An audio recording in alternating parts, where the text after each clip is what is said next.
Hey, Kenny, thanks for doing this. Hope you're well. Thank you. Appreciate it.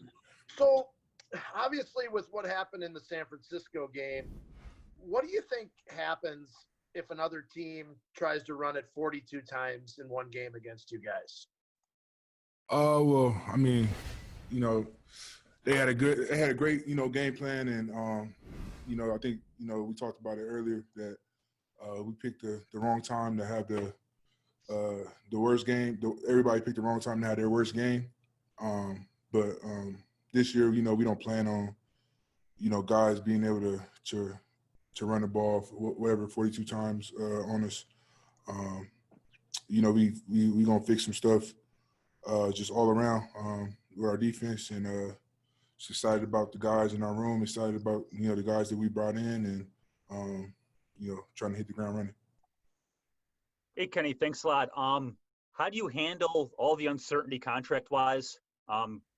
You know the realities of it with Corona and possibly shrinking salary caps and all those other things. Yeah, with the contract thing, it's just I'll just let it fill out however it's gonna fill out, man. I'm just worried about practicing, playing these games, and just being the best me out there.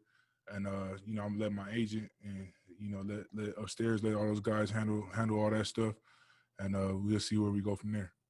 Kenny, can you hear me okay? Yep. Thank you very much for taking this and doing this today.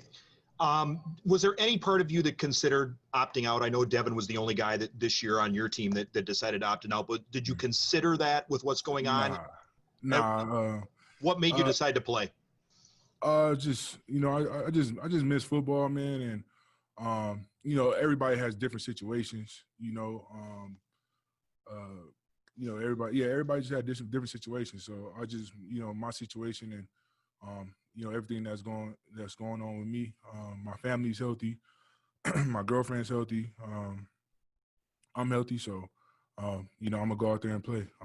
Everybody has different stuff that's going on in their life. So I understand, if they opt out.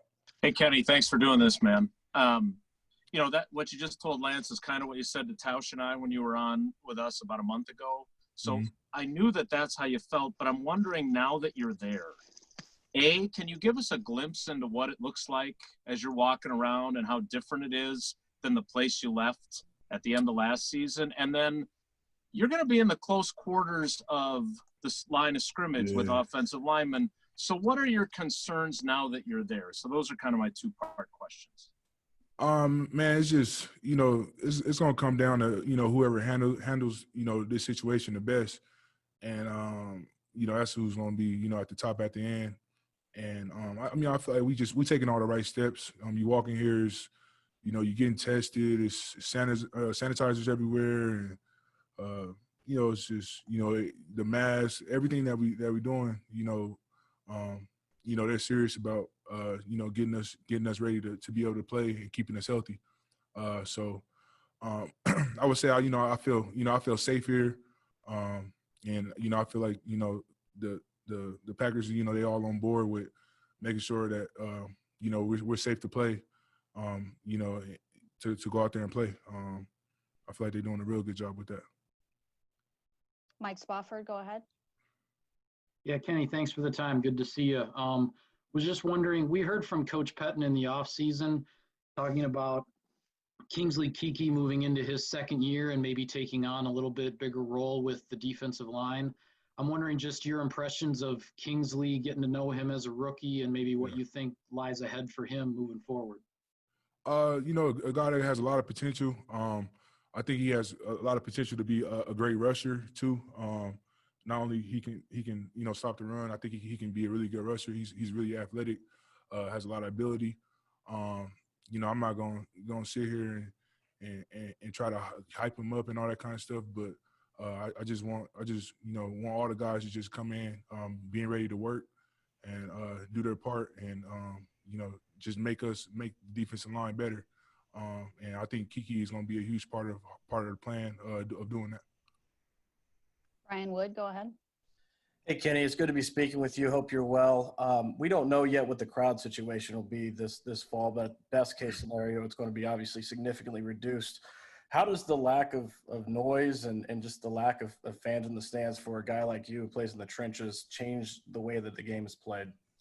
Yeah, it's going to be a lot different. Just just the excitement of the game, and I think just personally, I mean, well, just from our team, our home field advantage, it's going to be a lot. It's going to be a lot different. Not having the fans here, just on third downs and pass rush downs. I think offenses are going to have the advantage of being able to hold their cadences and all that kind of stuff. I'm pretty sure we got a plan for that. Just working on that at practice a lot. So I think that's going to be like the main adjustment that, we're going to have to get adjusted to. It's not going to be a lot of crowd noise or none at all. So that's just something that, at practice that we got to consistently just work at. It's cadences, and because it's going to be like, we playing at a away game every game, really. So. Aaron Nagler? Kenny, going back to the run defense, a lot's been talked about this offseason. Obviously, the end of the year leaves a kind of mark on everybody. How much do you think your defensive coordinator could help not only you in particular, but the defensive front as a whole by not playing so much dime? You guys play more dime than anybody else in the league. Yeah. You are out there with maybe one guy next to you as far as defensive tackles go. Do you think you guys need some heavier, more power kind of fronts? I mean, the league is such a passing league now that you don't want to just get caught up in just running just big formations all the time. I think it's times that you could do that. First and second down, you can slide like a couple of those fronts in, but for the most part, it all come down to just the mentality. That's what coach always talk about, and that's what we've been talking about. We run those those smaller formations and those dime formations. A lot more guys. I mean, it's going to bring more double teams, on the defensive line. But it's nothing that we don't work on, and nothing that we haven't seen. So I just think it just takes it just always depends on the game plan and all that kind of stuff. But Coach Pettin could slide some of those formations in and all that kind of stuff. But overall, it is more of a passing league, and we got to just be better on double teams and all that kind of stuff. Mark Daniels, go ahead. Hey, Sarah. Hey, Kenny. Glad to see you looking good. All right. Acclimation period notwithstanding, receivers can run and get in shape. DBs can run and get in shape. You've got to get acclimated to pounding. How are you going to do that with no preseason games and very limited number of padded practices? Man, just going hard at practice. I think the reps that we get at practice are going to be crucial to going into this first game. You kind of just go back, and it's kind of like college. You get what, 3 weeks of camp, and then you don't get no preseason games. You don't get anything like that, and you just go out there and you play that first game. So the work you put in after practice, the work you put in before, and the guys love our offensive line. They're going to give us great looks on what we need to work on. So we excited about it. Pete Doherty. Hey, Kenny, now that you guys are in the building, how often are you meeting in person, and how often are you still doing Zoom interviews? And where are you doing the meetings? Where's the defensive line meet? And, what's that like with everybody wearing masks and the distancing and all that? It's different, but it's pretty cool. Man, I'm just excited to just be back in the locker room, and we did like all this testing and all that kind of stuff, and we still test every day or whatever, but it's just cool to just be back in here. We meet the defensive line. We still got our same meeting room. They got us spread out a lot more. You did like the team meetings, the defensive meetings, the overall, like with everybody in there. We do some of those in the crick and stuff like that. So, we able to spread out and and keep our distance away from guys. But yeah, man, it's just cool just to be back in. They kind of like split us up, offense and defense, and split. It was like different groups when we were testing. So most of the time we didn't get a chance to see guys until like day 3 or whatever. So it's just cool to just be back, you know, in the locker room and just see guys and, you know, give them a little fist pound and just say, what's up, man. It's a blessing. Olivia Reiner. Hey, Kenny, we saw you this offseason sitting in tires and pulling buses to work out. What challenges did you face this offseason to come in and feel ready to go on day one during the pandemic? Yeah, you know, the COVID just, you know, threw all of us, you know, off our plan. Just, you know, I was at Proactive for the majority of the time. And that's in Thousand Oaks. So most of the time I'm in LA, and when the virus first hit, the facility had got shut down, so I had to drive down to my hometown in the Inland Empire in Corona, and I had to work out there, and that's when I was, you know, pulling buses and all that kind of stuff. And then when Proactive got opened back up, I was able to move back to LA and train out there for the majority of the time. So it was a lot, and then just you know, you get on a plane, you just got a certain, you know, schedule as far as like, you know, you work out, you got OTAs, and then, you know, you come back, you take a little break, and then you get into getting ready for camp. So it was just different, just trying to just figure out ways to where you kind of, you know, you shut it down, you start stretching a little bit more, start doing a little bit more yoga and all that kind of stuff. You know, and resting your body so you don't overwork yourself when you get ready to come to camp. Wes Hodkwitz. Hey, Kenny, I appreciate the time, man. One last thing, just with the run defense. Did you take it as a vote of confidence, though, from Brian and, you know, the organization that defensive line room very much looks the same going into this year? And do you kind of relish, you know, that improvement from within sort of mentality to solving some of those issues now going into this season? Yeah, definitely, man. Just it stretches where we're dominated against the run, and I just think, just, you know, even just starting from me, I got to just be more consistent. Everybody got to be more consistent, and that's what it takes. I think we do got the guys in the room. I think our scheme is great.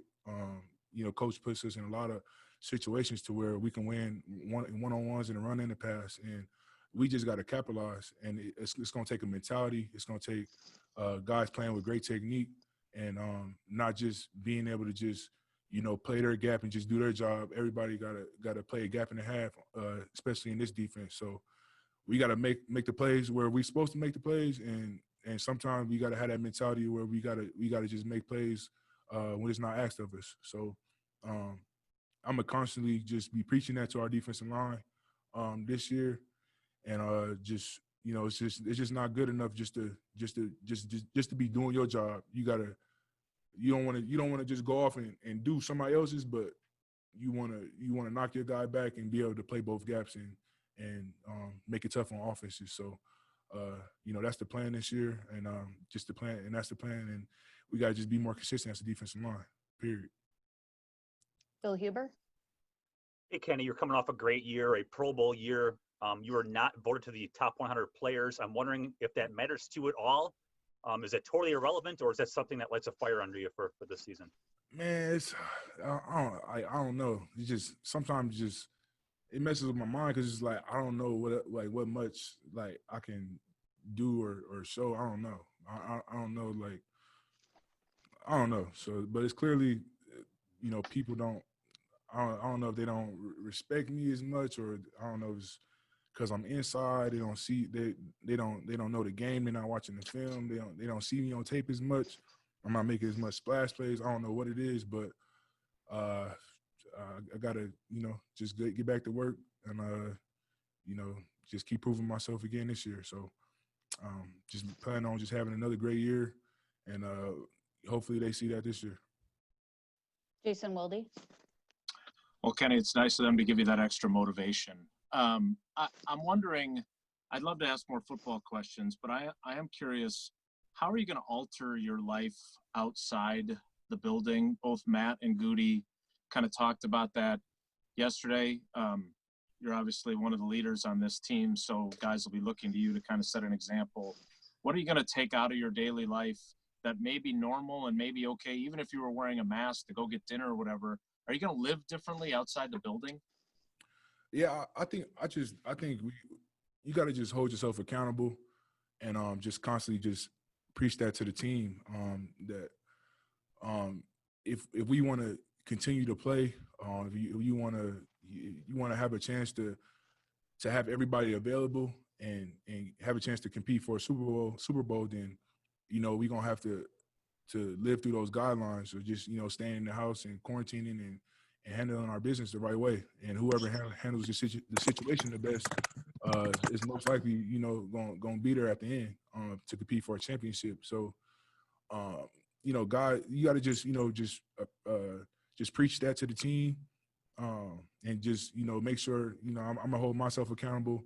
And I'm gonna try my best to do the right things and stay inside and handle my business that way. And only thing you can do is just keep that message to keep it going across. Hey, Kenny. A lot's happening outside the world of football. I know Mark Murphy, Matt LaFleur are very supportive of what you guys want to do if you want to peacefully protest, national anthem, whatnot. Have you guys had those conversations now that you're back in the building? And also twofold, have you guys discussed any sort of social justice decals on the helmets at all since the NFL is allowing those this year? We haven't spoke about that as a team yet, but I'm pretty sure either sometime this week we get to that about what we want to do. But it's definitely I think definitely we're going to do something. It's big for a lot of us, and just appreciate the Packers and just all the players that's just behind this thing and want to just see change. And it's a great thing that we got going on, and we gotta just keep pushing the message and keep getting that across. We have time for one more. Steve with the AP.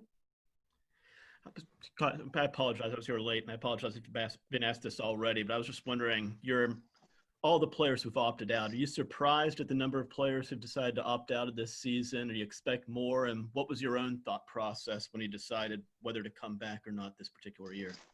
Yeah, I kind of was surprised. Just it's a lot of players opting out, but you go back and you think about it.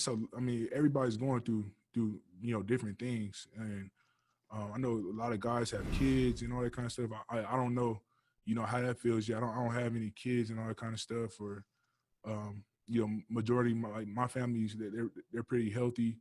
So a lot of guys are just living, in different situations, and they got a lot of people, living with them and stuff like that, and they don't want to bring that stuff to their kids and to their loved ones, and I totally understand that. And so just that's just the crazy part about it is you just don't know, man. You don't know, what somebody else is going through. As far as myself, I never had a plan on opting out for the season. I'm healthy and I'm ready to go.